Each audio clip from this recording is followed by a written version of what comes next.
점점 가을이 짙어지고 있습니다. 오늘도 많이 쌀쌀해졌는데요가 맞죠. 네. 그래서 오늘은 그것에 어울리게 한번 신앙송으로 말씀을 시작하려고 합니다. 네.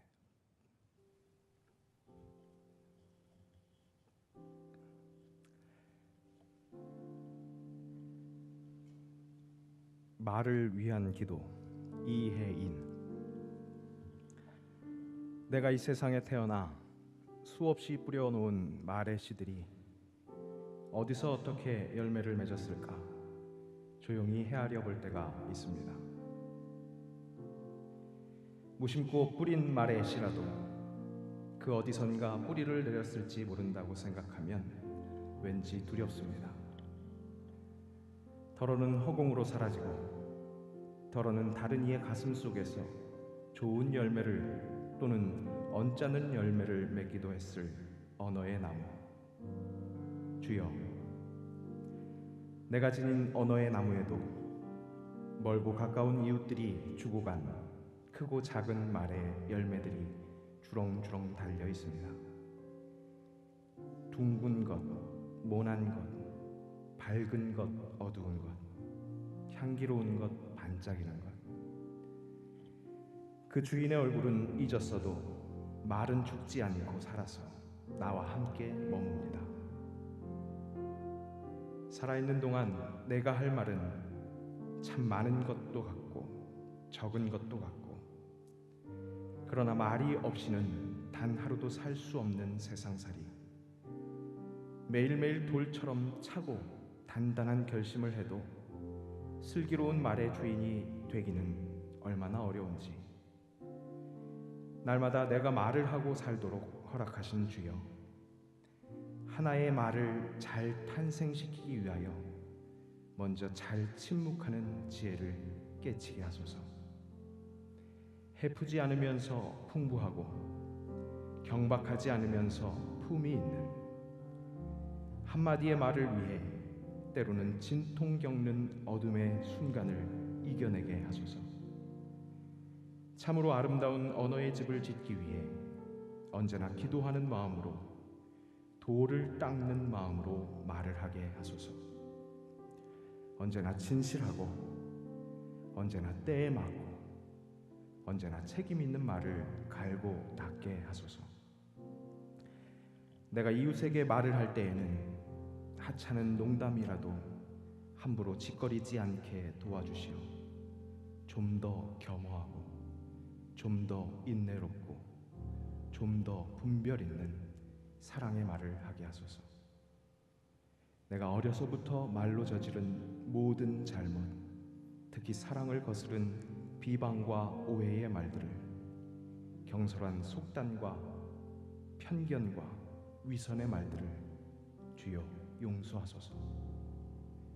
나날이 새로운 마음, 깨어있는 마음, 그리고 감사한 마음으로 내 언어의 집을 짓게 하시어 해처럼 환히 빛나는 삶을 당신의 은총 속에 이어가게 하소서.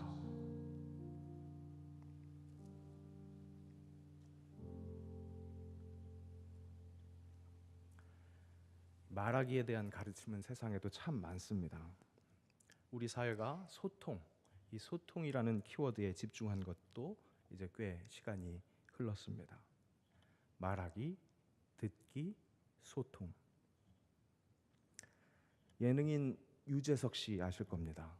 그저 웃기는 사람일 것 같은 그가 이 소통에 대한 10가지 법칙을 인터넷에 올려서 주목이 된 적이 있습니다. 출처가 확실한지는 잘 모르겠습니다. 그런데 진짜 그것이 유재석 씨로부터 나온 말이라면, 그가 괜히 그 자리에 오른 것이 아니구나.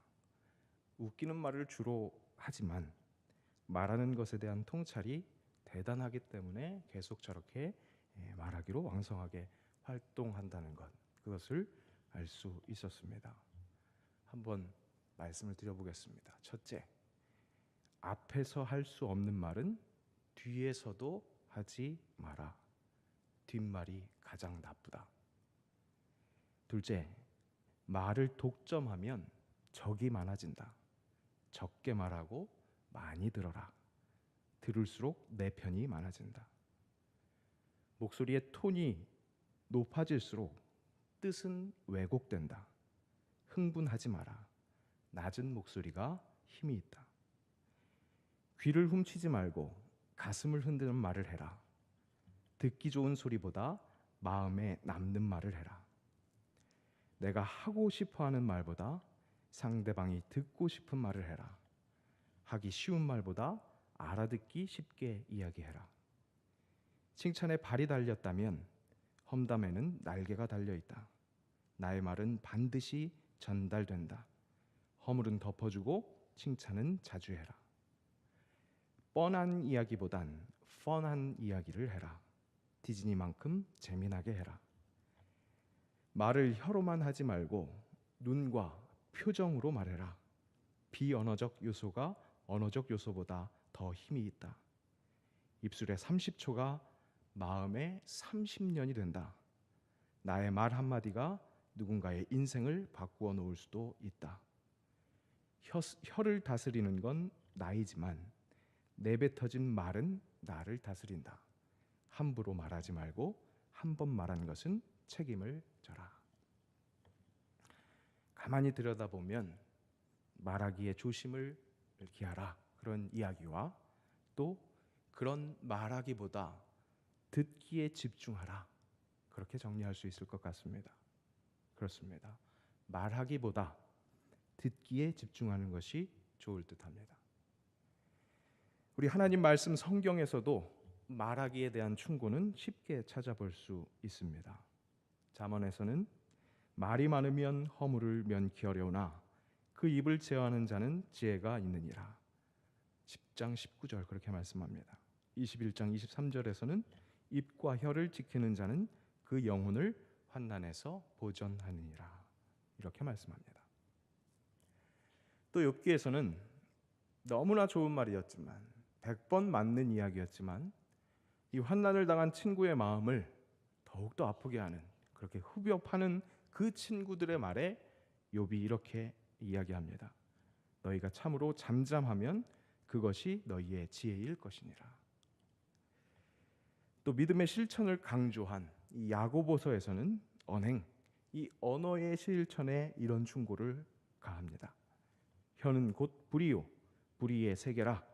혀는 우리 지체 중에서 온몸을 더럽히고 삶의 수레바퀴를 불사르나니 그 사르는 것이 지옥불에서 나느니라. 말은 실수를 낳기 마련이고 그 실수는 상처를 내기 쉽습니다. 그런데 우리 사람들은 듣는 것보다 말하는 것을 더 재미있어 합니다. 흥미를 느낍니다. 바로 그렇기에 세상의 많은 교훈들도 또 하나님의 말씀 성경에서도 말하기에 대해서 좀 더욱더 조심하라고 그렇게 이야기합니다. 오늘 성경 말씀에 이 사무엘에게도 들음이 강조되고 있습니다.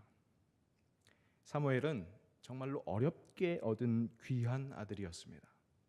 그의 어머니 한나가 태어날 때부터 서원했습니다. 그래서 그 서원대로 사무엘은 하나님께 드린 아들이 되었고 제사장을 도우면서 그렇게 성장했습니다. 그리하여 장차 제각기 자기 소견대로 행하는 그런 이스라엘을 인도할 제사장이요 선지자요 또 마지막 사사의 역할을 감당하는 그런 중요한 사람이 되어야 했습니다. 하나님의 택한 백성들에게 그런 강한 영향력을 행사해야 할 그런 사람. 그의 영향력은 사람들과 소통을 통해서 발휘됩니다. 그 중에 말하기는 아주 중요한 아주 큰 영역입니다. 그것을 훈련받는 제사장 엘리와의 수업, 그 수업에서 가장 처음 배운 말하기는 바로 오늘 성경 말씀 설교의 제목 여호와여 말씀하옵소서 주의 종이 듣겠나이다 였습니다. 듣는 것이 중요합니다. 그리고 우리가 꼭 들어야 할 그 하나님에 대한 지식은, 곧 지혜는 하나님께서 사용하지 않으실 것 같은 통로를 통해서도 전해집니다. 사무엘에게 이 귀한 가르침을 전한 제사장 엘리의 상태, 그럼 어땠습니까? 오늘 본문 2절 말씀에 엘리의 눈이 점점 어두워 갔다라고 말씀합니다. 아이를 갖지 못해서 통곡하면서 기도하고 있는 한나에게 언제까지 취해 있겠느냐, 그렇게 속도 모르는 아픈 말을 했던 엘리 제사장이었습니다. 그의 총기, 영적 총명함이 다 쇠진한 것 같은 그런 상태를 오늘 본문은 그렇게 눈이 점점 어두워갔다라고 표현한 것 같습니다. 하지만 장차 큰 일을 감당할 그 사무엘, 기도의 사람으로 우리에게 기억되는 그 사무엘에게 그 기도하는 방법, 하나님과 대화하는 법을 전해준 사람이 바로 눈이 점점 어두워가고 있는 그런 엘리였습니다. 듣는 시간, 장소, 나에게 말할 수 있는 그 사람, 그 모든 것들을 나의 편견으로 제한해서는 안 되겠습니다. 어디서든 귀를 열고 듣는 데에 더욱 힘을 써야 하겠습니다. 아람의 군대 장관 나아만, 그는 다 가진 사람이었습니다. 그런데 그에게 나병이 있었습니다. 그 나병이 치유되는 데는 경청이라는 통로가 있었습니다. 그의 아내의 몸종, 이스라엘 포로 계집 아이, 그 말이 있었습니다. 그 말이 우리 주인이 사마리아에 계신 선지자 엘리사를 뜻합니다. 그 앞에 계셨으면 좋겠나이다. 그가 나병을 고치리이다. 그렇게 말합니다. 이 말을 이 여주인이 무시하지 않고 나아만 자신의 남편에게 전달합니다. 나아만은 자신의 부인의 말에 경청합니다. 그 말을 들은 나아만이 아람 왕에게 이 말을 전할 때 아람 왕 또한 그 말에 귀를 기울입니다. 결국 그런 경청들이 나아만이 엘리사에게 나아갈 수 있게 했습니다. 그런데 이 선지자가 열심히 찾아갔는데 이 선지자가 나아보지도 않고 나아만의 눈에 봤을 때는 동네 개울 같은 요단강에 그냥 그저 몸을 씻으라고 그렇게 말하는 겁니다. 나아만이 이 결정적인 순간에 경청하지 못할 그런 위기가 찾아온 겁니다. 그런데 그 위기를 다시 한번 종들의 말을 경청함으로 탈출합니다. 더한 것도 하라면 하지 않겠습니까? 그렇게 달래는 말, 그런 종들의 말이라 할지라도 경청할 줄 알아야 합니다. 때로는 하나님께서 그들을 통해서도 말씀하시기 때문입니다. 야고보서 3장의 시작은 이렇습니다. 내 형제들아, 너희는 선생된 우리가 더 큰 심판을 받을 줄 알고 선생이 많이 되지 말라. 그렇게 말씀합니다. 교육전도사 사역할 때 그 교회에서 16강의로 된 그런 교사대학을 운영했습니다. 그 교사대학 코스 중에 한 강의를 제가 강의한 적이 있습니다. 근데 그때 참고했었던 이 총회 교재에 이 성경 구절이 나와 있는 겁니다. 교사인분들 또 교사가 되려고 하는 분들에게 교사가 되지 말라, 그런 구절이 들려지는 겁니다. 강사로서 좀 당황할 수 있었습니다. 그냥 선생님 쉽게 생각하지 말라, 그런 말로 정리했습니다. 근데 후에 말씀을 다시 한번 깊이 찾아보니까 이 말씀 역시 말조심에 대한 이야기였습니다. 사람을 가르치는 사람은 말을 많이 할 수밖에 없습니다. 그 많은 말 중에도는 실수도 많을 수밖에 없으니까 선생님 하는 것 우습게 보지 말라, 그 말은 맞는 말이었습니다. 목사는 말을 많이 하는 사람입니다. 알게 모르게 실수를 많이 합니다. 어떤 주일에는 저도 집에 들어가서 마음이 이상하게 많이 불편한 날이 있습니다. 교육 중에 또 성도님들과의 교제 중에 그저 생각 없이 훅 지나쳤던 말이 실수였던 것 같아서 그래서 마음이 불편할 때가 있습니다. 말씀을 통해서 또 경험을 통해서 깨닫게 됩니다. 말하기 전에 철저히 들어야 하겠구나. 나의 말하기의 시작은 여호와여 말씀하옵소서. 주의 종이 듣겠나이다. 그거여야 하겠구나.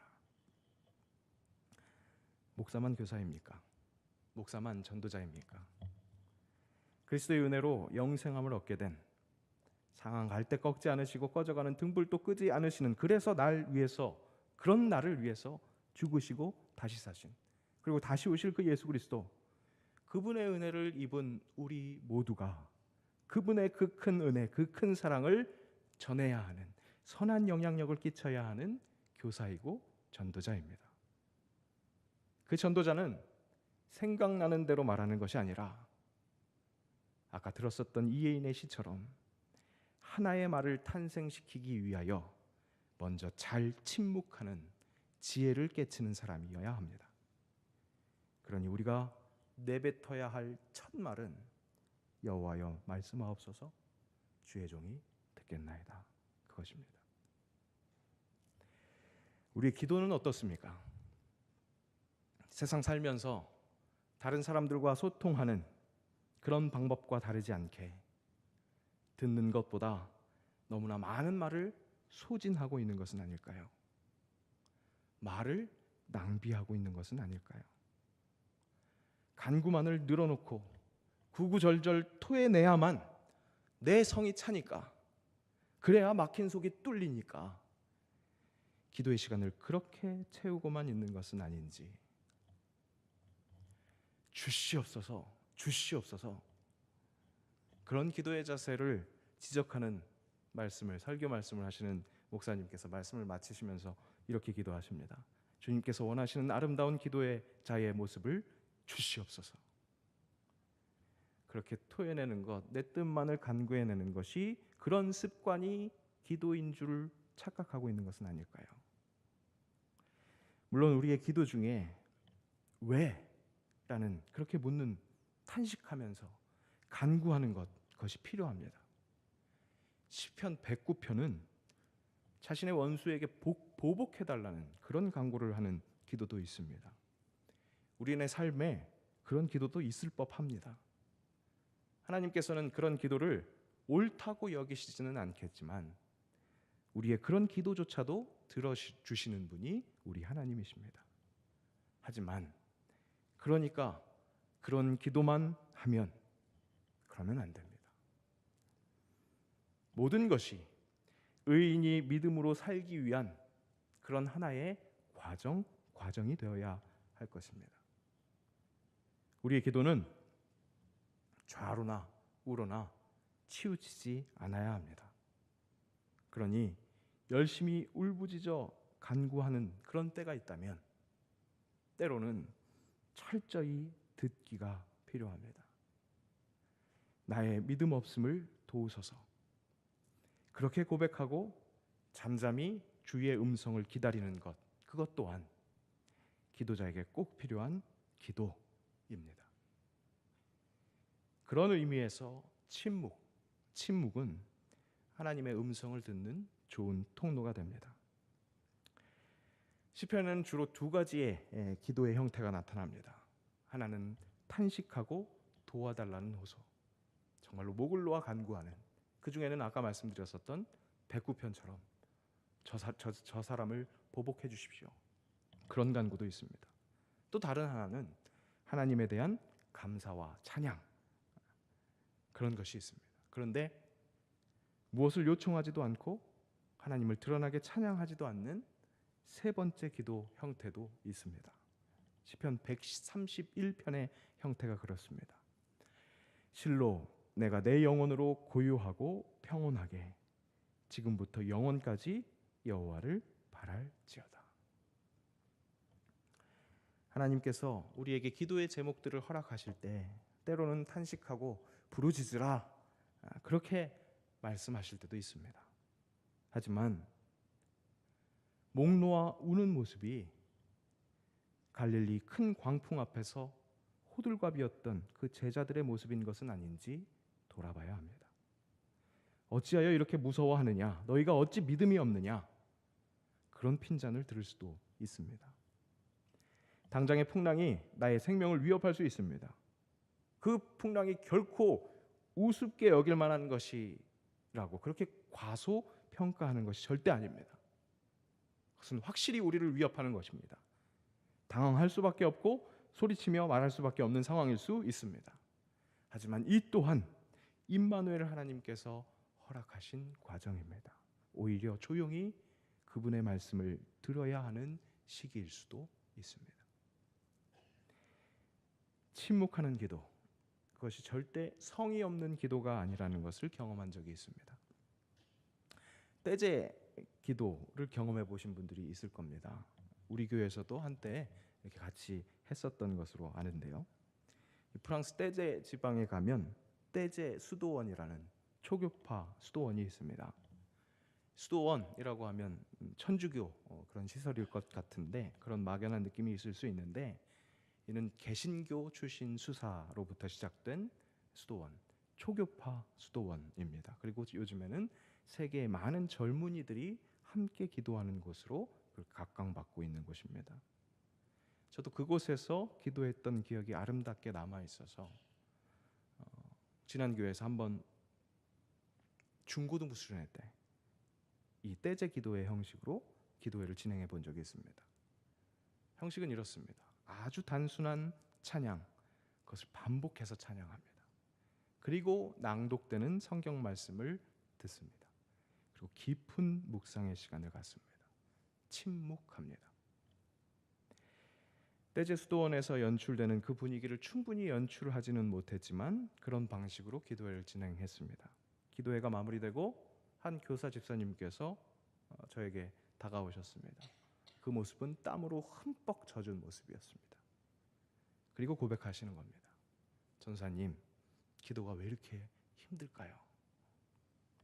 침묵이라서 아무것도 안 한 것 같지만 침묵 속에 말씀하시는 하나님께 집중할 때 야곱이 야복강가에서 씨름한 것 같은 그런 진실한 기도를 드릴 수 있습니다. 하나님께서도 항상 천지를 울리는 그런 목소리로 우리에게 말씀하시지 않으셨습니다. 조용히 말씀하실 수도 있습니다. 엘리야는 이방 선지자를 수백 명 상대해서 승리하는 그런 큰 일을 해냈습니다. 그런데 어찌된 일인지 여왕 이세벨이 자신을 죽이려 한다는 그 소문을 듣고 극도의 공포를 느낍니다. 그런 엘리야를 찾아주시는 하나님은 크고 강한 바람 중에도 또 지진 중에도 불 가운데서도 그런 큰 액션으로 말씀하신 것이 아니라 그 모든 것이 지나간 후에 세미한 소리로 말씀하셨습니다. 침묵 속에서 우리에게 허락하신 하나님의 말씀, 그 성경을 통해 말씀하십니다. 우리가 성경을 읽고 암송하고 묵상할 때 하나님의 세미한 음성을 들을 수 있습니다. 때로는 진짜 침묵으로 응답하실 수도 있습니다. 그 침묵 속에서도 우리와 관계하십니다. 바로 그때 여호와여 말씀하옵소서, 주의 종이 듣겠나이다. 그 간절한 고백을 기대하고 계십니다. 우리는 성령의 뜨거운 역사를 생각할 때 꼭 시끌벅적한 그런 광경만을 떠올리기 쉽습니다. 하지만 성령님은 우리와 함께 하시는 보혜사 성령님이십니다. 파라크레토스, 가까이 부름받은 자, 그 성령님. 가까이 계신다면 속삭임이 더 효과적일 수 있습니다. 제가 떼제 그 기도원을, 그 수도원을 경험한 것은 우리 연동의 청년들과 함께한 비전 트립 때였습니다. 그때 성령의 역사가 결코 뜨겁고 그렇게 시끄러울 때만 일어나는 것이 아니라는 것을 직접 경험했습니다. 더군다나 젊은 청년들은 그렇게 자극시켜야 영적인 경험이 가능할 것 같은데 오히려 그 침묵이 이 전 세계의 청년들을 매료시키는 그런 영성적인 힘이 있다는 것을 그 자리에서 목격할 수 있었습니다. 실제 같이 갔던 청년 중에 한 명도 그렇게 고백하더라고요. 성령의 터치하심이라는 것이 정말 뜨겁게 기도할 때만 경험되는 줄 알았는데 침묵 속에서 성령의 열정을 느낄 수 있었더라는 겁니다. 그분의 말씀을 잠잠한 가운데 듣는 그런 소통, 그런 기도, 그렇게 하나님과 교제하는 성령의 충만의 시간. 오늘 한번 시도해 보려고 합니다. 그렇게 되기를 축복합니다. 우리 매주 수요일마다 아주 뜨겁게 기도했습니다. 오늘은 그 밸런스를 맞추기 위해서 조금 색다르게 침묵 속에서 묵상함으로 그렇게 뜨겁게 임재하시는 성령님의 열정을 기대하려고 합니다. 성령님과 함께 호흡을 함께해서 그분의 탄식하심을 느끼기를 원합니다. 기도의 방식은 이렇습니다. 간단한 찬양입니다. 새롭더라 할지라도 한두 번 들으면 다 익숙하실 겁니다. 간단한 그 찬양을 충분히 반복하면서 찬양하겠습니다. 언제까지 하는 거야? 이런 생각이 들지도 모르겠지만 충분히 찬양하겠습니다. 찬양하실 때 하나의 팁은 숨을 깊이 들여 마십시오. 이곳에 함께 하시는 성령님을 들여 마십시오. 그리고 입술로 고백되는 그 고백에 내 숨을 같이 보내시기 바랍니다. 그렇게 찬양합니다. 그렇게 반복해서 찬양하다가 찬양이 멈출 것입니다. 그렇게 해서 정적이 찾아옵니다.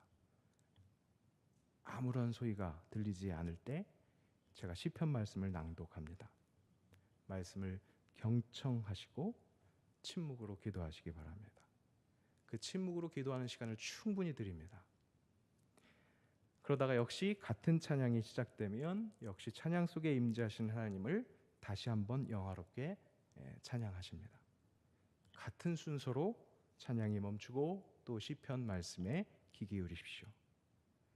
그렇게 반복되는 순서가 마지막 순서는 찬양이 바뀌고 다른 또 새로운 간단한 찬양을 한번 같이 한 후에 잠깐의 묵상 시간을 가지고 제가 축도로 마지막을 마치도록 하겠습니다. 기도 후에 개인 기도로 자유롭게 기도하시다가 돌아가시면 되겠습니다. 자, 이제 본격적으로 기도를 시작합니다. 성령님께서 우리 안에서 역사하실 때 놀라운 일을 경험하게 됩니다. 바로 이 시간 성령님과 친밀한 시간을 기대하는 것입니다. 내 안에서 말씀하시는 성령님의 말씀을 듣기 위해 그 일에만 집중하기를 제안합니다. 오늘 이 밤 침묵 속에서 입을 여는 일은 오직 하나님을 찬양하는 그 일에만 집중하면서 그분께 집중할 수 있기를 바랍니다. 내적 침묵을 얻기 위해 억지로 마음을 비우려고 애쓰기보다 그리스도께서 자신에게 기도하시도록, 그리스도께서 우리 안에서 기도하시도록 그렇게 침묵 속에 어린이처럼 신뢰하면서 자신을 맡기는 것이 좋겠습니다. 그렇게 주님께 집중할 때 놀라운 성령의 속삭임을 경험할 수 있을 것입니다.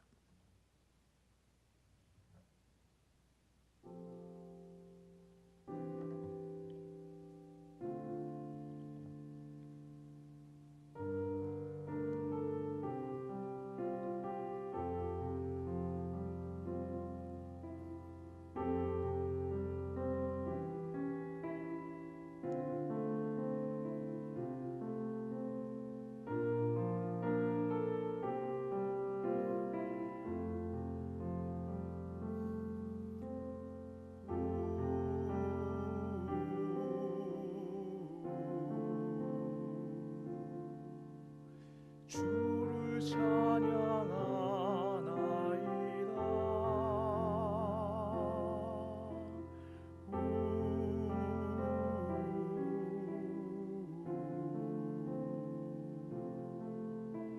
주를 찬양하나이다.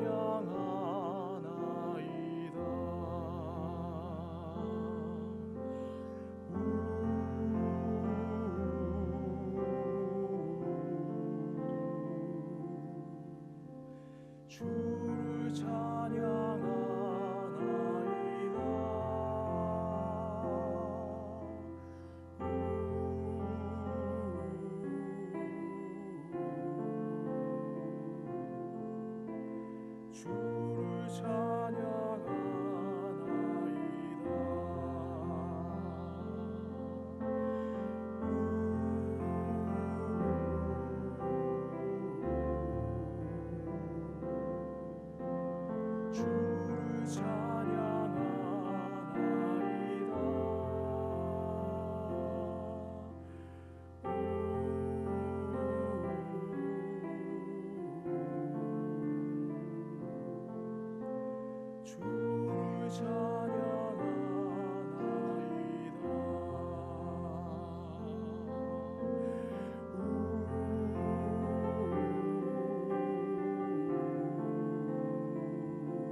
주를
하나님이여, 사슴이 시냇물을 찾기에 갈급한 같이 내 영혼이 주를 찾기에 갈급하니이다. 내 영혼이 하나님 곧 살아계시는 하나님을 갈망하나니 내가 어느 때에 나아가서 하나님의 얼굴을 배울까? 사람들이 종일 내게 하는 말이 내 하나님이 어디 있느뇨 하오니 내 눈물이 주야로 내 음식이 되었도다. 내가 전에 성의를 지키는 무리와 동행하여 기쁨과 감사의 소리를 내며 그들을 하나님의 집으로 인도하였더니 이제 이 일을 기억하고 내 마음이 상하는도다. 내 영혼아, 내가 어찌하여 낭망하며 어찌하여 내 속에서 불안해하는가? 너는 하나님께 소망을 두라. 그가 나타나 도우심으로 말미암아 내가 여전히 찬송하리로다. 내 하나님이여, 내 영혼이 내 속에서 낙심이 되므로 내가 요단 땅과 헤르몬과 미살산에서 주를 기억하나이다. 주의 폭포 소리에 깊은 바다가 서로 부르며 주의 모든 파도와 물결이 나를 휩쓸었나이다. 낮에는 여호와께서 그의 인자하심을 베푸시고 밤에는 그의 찬송이 내게 있어 생명의 하나님께 기도하리로다. 내 반석이신 하나님께 말하기를 어찌하여 나를 잊으셨나이까? 내가 어찌하여 원수의 압제로 말미암아 슬프게 다니나이까 하리로다. 내 뼈를 찌르는 칼같이 내 대적이 나를 비방하여 늘 내게 말하기를 내 하나님이 어디 있느냐 하도다. 내 영혼아, 내가 어찌하여 낙심하며 어찌하여 내 속에서 불안해하는가? 너는 하나님께 소망을 두라. 나는 그가 나타나 도우심으로 말미암아 내 하나님을 여전히 찬송하리로다.